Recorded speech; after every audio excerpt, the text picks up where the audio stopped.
how to transfer money from TD Bank to Cash App. Hey guys, in this video, I am going to show you how you can transfer money from TD Bank to Cash App.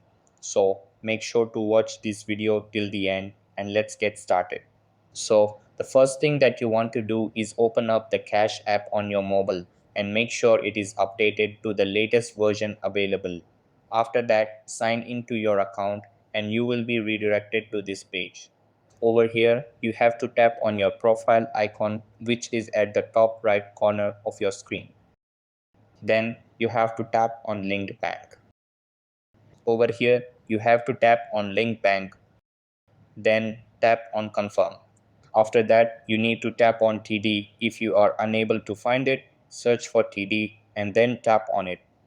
Next, you will be asked to enter the credentials for your Chime bank account. After that, you have to move back to the main page of the Cash App. Over here, you have to tap on the dollar sign, which is at the bottom left corner of your screen. Then just tap on Add Cash. After that, just enter the amount that you want to receive. So that's how you can transfer money from TD Bank to Cash App. That's all for this video.